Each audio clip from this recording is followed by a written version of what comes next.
Okay, so I'm gonna break down this trade here on Nasdaq, which is actually today. So the markets have been very well. To start off, this is a trade I took right here to the right of the chart, 15-minute chart. So I was expecting price, and this was all called in the Texas Heights Discord channel. So if you're not in it, you should join. It's a free chat right now. It's a free community at the moment, and we definitely all discuss some of the trades we're taking on a daily basis. So today, this was a trade that I actually saw and executed on.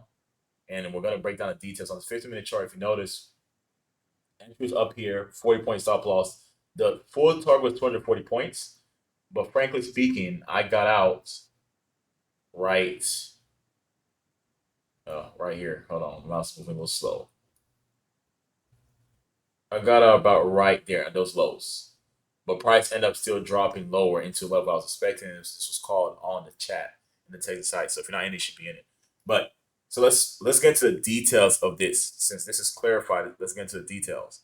Now, what I'm gonna do is bar replay one time. Right to the left is your daily chart. So let me just get this chart out of the way. This specific day out of the way. So if you pay attention, um, it's being weird. Sorry guys. So to start the week, this is how the week actually looked, right? Well, Monday printed. Let's do this one more time. Another bar replay real quick. So this is how the week started.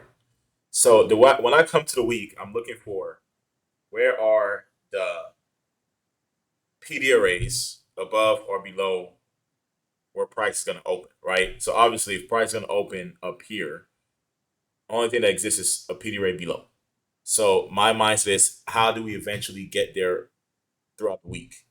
That's how I initially start looking at price. It's a clear fair value gap, clear daily loot zone. My expectation is I want to see price eventually make its way there. So even though it's a bullish market, so we had Monday um, go a little higher, and then we had Tuesday drop a little lower, and then created what you call a C4, negative C4 or order block, and that's why I have this line drawn here. So now we have an order block in place, right? So you have price open, create downward pressure, creating a change in delivery, and we have this level here as a target. And if you look at it from, again, a 1 hour perspective, these are the lows that were in place. This low, this low. It's just really previous day's lows. If you see here, previous day's low, and we have the clear level that we haven't traded into. So starting off, I was expecting this to happen. This was, again, called out on the chat. So starting today, which was Wednesday today, my expectations were, let's just go into the 4 hour chart. So let's go into the 4 hour chart real quick. So in the 4 hour chart, what we had was what you call the balanced range. So you can see how price traded here, one candle bullish, up, right? And then consolidated, and then traded here with one candle lower. So you have buy side only, and then this is matched with sell side. So at this point, right, we have what you call balanced range from this candle's high to this candle's low. This area is a balanced range, and if that area should be treated as resistance. So another thing that you want to incorporate when you're trading is once price hits a certain level, if it's reacting, you want to be taking trades at that level. You want to be taking action at that level, especially if it's a predefined level. So we had this 4 hour level here on the charts to start the day. And expectation is this can be treated as resistance and then drop us lower in here. So let's go on that 1 hour chart for more details. And if you go on the 1 hour chart, where I'm just going to fast forward a little bit so we can start the day.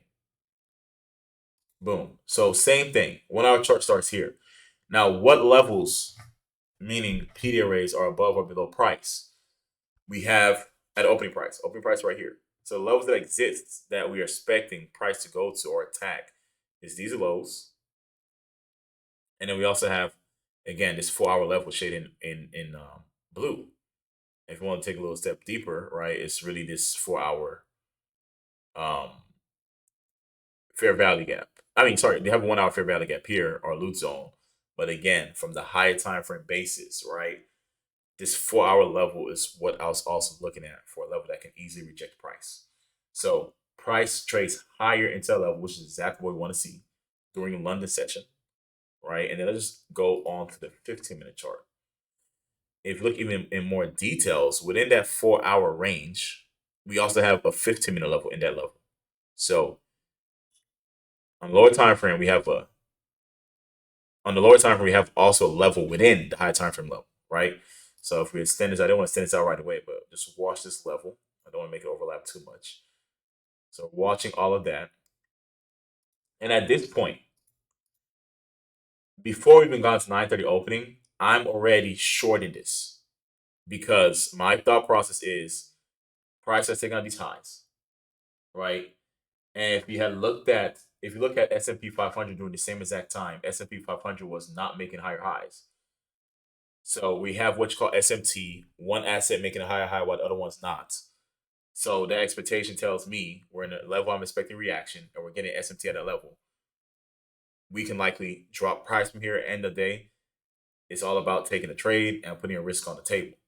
So initially, my risk was actually taking shorts here, and actually my stop loss is a little bit wider, a little bit above here, this swing high over here. But I was fine with that, right?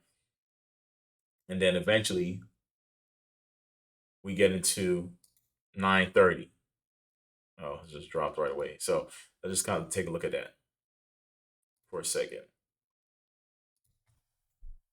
So if we are to extend this level out, right? It's two levels here. I don't want to extend this out yet, but this level here is extended. Let's just do this real quick. You can see how price respected it, right? But I'm gonna take this away for a second. Look at this level that's also created right here. This is an inverse level. So price used it for support at one point. And if you look at these highs over here, if you are to compare them with what was going on with US 30 and S&P, you're gonna see a lot of SMT going on. A lot of that you will see S&P 500 refusing to make higher highs. You're gonna see US 30 actually making a higher high, right? Especially at 9:30 opening price. You see US 30 actually made a higher high clearing these highs. Nasdaq not. So you have what you call another SMT at these highs. At this point, my risk was reduced, right? Let's go to this SMT first.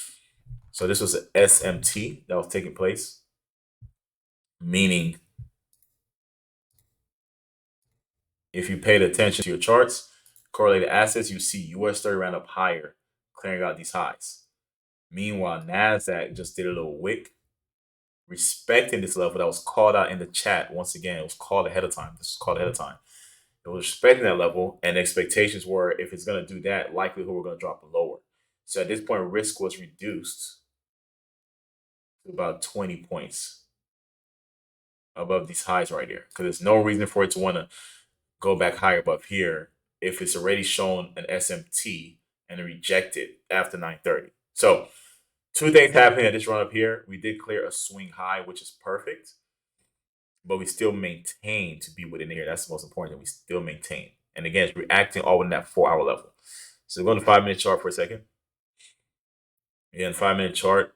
When it's wiping out these highs here, there's also still a fair value gap here on the 5 minute chart. That price is still reacting to and then dropping. Okay. And we just have price constantly drop.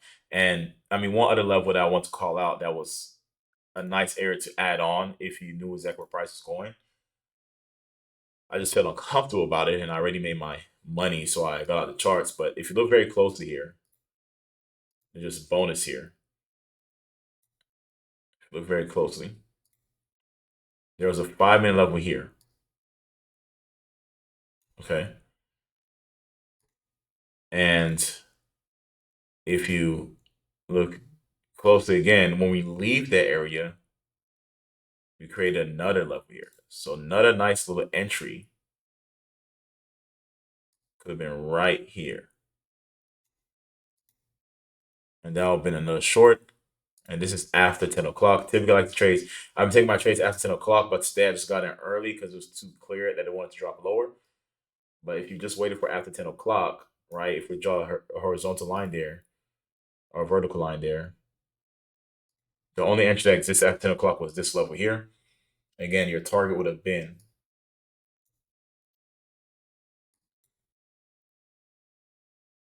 around here. So still like a nice, really nice 1 to 6 risk reward, risking 20 points. Expectation price gonna drop to that level there. And it was literally a straight drop. And again, the reason why this level is also a solid trade, if you were to look at your US 30, I want to say there was SMT that took place there on US 30.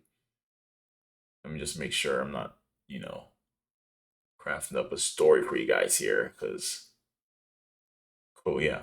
So US 30, let's go to 5 minute chart. On S&P, let's look at S&P for a second. So you see this high right here? And you see this high. So I want you to actually pay attention to this high right here. 1050, 1045, 1050. Just pay attention to those highs. And notice how this high is lower than these highs over here. But look at what happens with S&P. So let's look at 1050 highs. So look at a 1050 high over here. So you see that 1050 actually made a higher high, clearing out these highs to the left. Meanwhile, on Nasdaq, this stayed in this loot zone, dropped, create another level to enter, and then dropped again. So those were two clean areas where you could have taken a trade. And then eventually I took some buys. But again, this is about the best setups that existed today. There were some buys that were executed from here. I'm not really going to talk about those because it's not really, it's important, but it's not to, if we're focused on the best setup for the week. The best setup was, again, up here, shorting here at a 15-minute level, right? And then on a 5-minute basis, shorting here. And then one other thing I do want to point out is you want to pay attention to what range we're in. So before this run on liquidity here, look at the range. There was this clear 4-hour range. Boom. So in this situation, you want to be selling above 50% and buying below 50%. So notice how this is a 50% level. So it's appropriate when price traded up in here, and now it's above 50%, now it's in premium. It's appropriate for us to expect sales in that level. So that's also just an important call out there that we were above the 50% level, which one of the first things you should do when you're trying to dictate what you should be shorting or long in the market. And even from a 1-hour basis, if you draw this out here too, right? You see that 50% level here, price traded above it slightly and then dropped. So these were all appropriate trades to take. If you draw out your range, instead of rushing the trade, trying to get into early, wait for price to at least get to the 50% of the range. And if you feel like the market started reacting there, you have everything in place. You're seeing SMT. There's no reason for you not to execute on that trade and just, put your risk where you need to put your risk. So that was essentially the trade setup for the best trade setup that I took for the week. And then this, lastly, nothing too crazy. Sunday's opening price, I think, is another important thing to call out here. It's shaded in orange right here. Look at the importance of that on the 1-minute chart. You kind of see it hidden there on a 5-minute chart, and it was so weak. Price is so weak that it couldn't go back to Sunday's opening price. Right? So Sunday's opening price didn't even go back to it after trading below it. But look how it hit it on the 1-minute chart for a second. Just show you. So those levels are important for you to have on your charts. Look over here how it hit it, boom, rejected, hit it, boom, rejected, and didn't have any strength to return back to that level, showing that was weak. So this was a level where, honestly speaking, I wish I took another strike at this because this was a clean, clear setup as to where price was dropping, but I was already satisfied with my target. And on top of that, because this is a bullish market, I didn't want to overstay my being a bear in this market. But it was still a clean setup.